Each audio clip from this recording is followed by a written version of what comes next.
Believe it or not, the sport's new season is just a matter of days away. As the groundsmen get the pitch back to perfection, we took a look at the team back in training on a boiling August day. We also saw that new technology was being used as another modern feature of boss Tommy Widdrington's efforts to bring a total professional approach to every aspect of the club. It's been a busy close season for Tommy, and we caught up with him after the training to learn more about what's happened and to find out more of his plans for the new season. In no time at all, the new season is almost upon us. Did you have any time off over the last few months?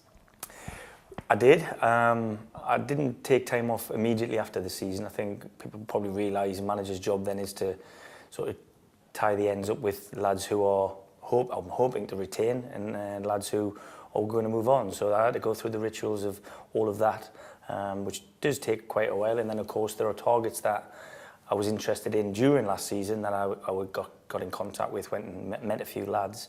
So I got the wheels in motion for the start of the next season before probably some of my players had gone on holiday. But yeah, I managed a nice couple of weeks over in Spain with a family and recharged the batteries, but I didn't get the 6 or 7 weeks off that the players did. But I see that you've obviously been thinking about things, and when we arrived to do some filming before the interview, I saw that you're using some technology in your training. Is that a regular feature? Well, I hope I've tried to change things around since I come here in methodology and stuff that I know that works, because of all sorts of reasons. To have that in every day, you know, the sports scientists from Brighton University, based in Eastbourne, have come along and done some field testing for me. General agility and mobility, speed endurance. But I didn't want it too early on in the pre-season because I feel you need to build up to a level where you feel you're ready to start the season. That's where we feel we are.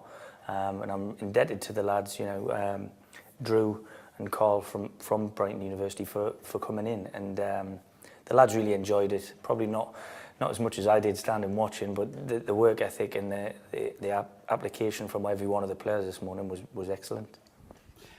You mentioned at the start that there's been some comings and goings during the close season, and we've seen the arrival of some new faces and some popular players have moved on. How greatly did the budget we discussed in April affect your close season plans? Well, I have to say, it's up to the manager to use what funds he has, and you know, I'm not going to say the budget was the ultimate deciding factor in certain people leaving, or in fact certain people coming in. But at the end of the day, you know, you have to cut your cloth to what you have available. And I feel the 14 lads that have agreed to start the season so far are within the remit and the profile of the player that I'm looking for. We've definitely had a gradual, if steady, pre-season. I feel I've picked games where I've thought it's been competitive.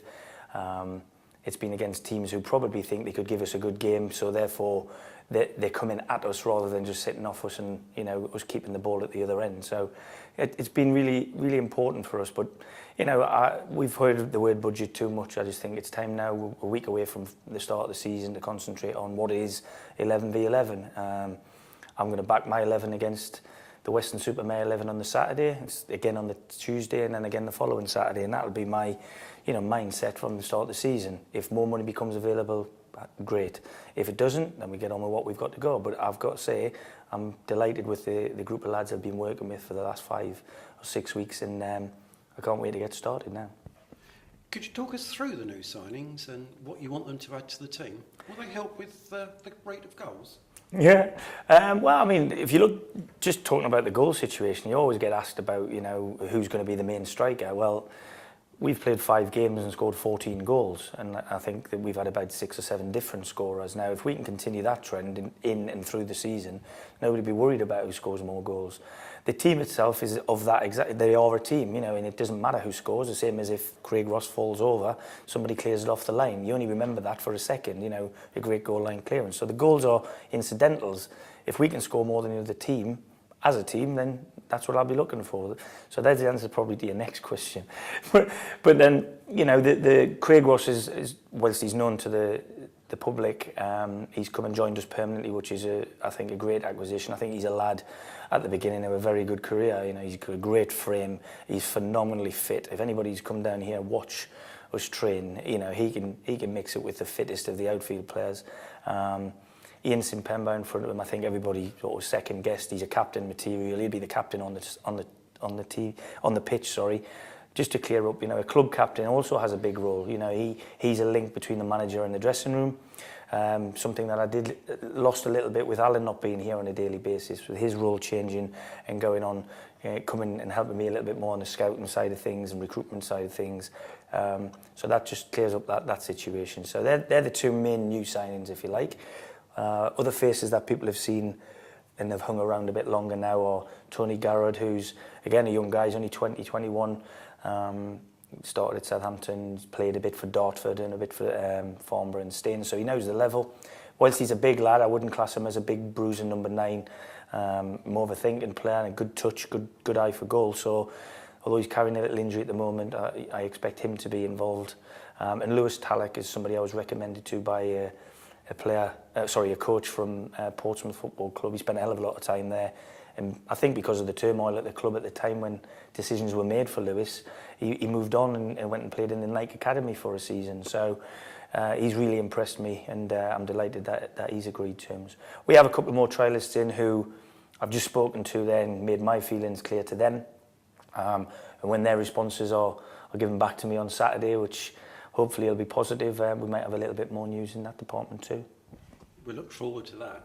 Now, you mentioned that Alan's role has changed and that Ollie's got probably a bit of a bigger role now as the club captain. And last season was all about rebuilding. Do you feel you've been able to add sufficient elements during this close season to take the club beyond the rebuilding stage? Or is it realistically still work in progress that may just finish ahead of schedule during this season? I think if you take your foot off the gas in terms of the words work in progress, you actually go backwards. You know, you've got to, and I've just spoken to 3 or 4 players who I've told I'm willing to give them an opportunity. However, if somebody better comes along tomorrow, I'll give that person the same opportunity. And I think any manager at any football club has to have that philosophy. Whilst I would class myself friendly with all of the players and got a great working relationship with every one of them, and I would like to think I could, you know, spend an hour each one of them around the table having a meal. I'm not their best mate, you know, and they understand that, and I think that's important if we want to progress the football club further. There was a huge turnover of players last year, but it wasn't enforced, but it was certainly required. And I think anybody who's watched us, certainly from Christmas to the end of last season, would say that we were a very settled side then, and the results proved that, the points all proved that, and ultimately where we finished in the table proved that. I had a chat with the lads this morning about coming to me on next Monday and telling me where they think they should finish. I know where I feel they should finish. I know what targets I've always set myself per month, per quarter and per season, and I've got high expectations of the group. My only hope is, with the numbers not being so great, we can keep them, you know, healthily fit. That way, if we're at full strength, I see us giving everybody a game in this league. That sounds great. Now, you mentioned about the end of last season when things seemed to be coming together, apart from some problems with the weather here and there. And the pre-season friendlies have really returned some good results. Do you really feel that the team has picked up where it left off? Well, you mentioned the word team there, and I think that's important. I've retained 9 of the lads who were part of a fantastic end of season run-in. And my parting shot to the boys at the end of the season was, you tend to pick up the baton where you left it, and we did that. You know, pre-season games, people throw at me that, you know, they were from most of the games we played, all the games we played so far, are teams from a lower level. It doesn't make a difference. This club's gone out of cup competitions for the last 4 or 5 years to clubs from lower levels. So you have to face all manner of opposition. We've faced teams who have tried to play football better than us and they haven't managed it. We've played against teams that have tried to kick us off the park and haven't managed that.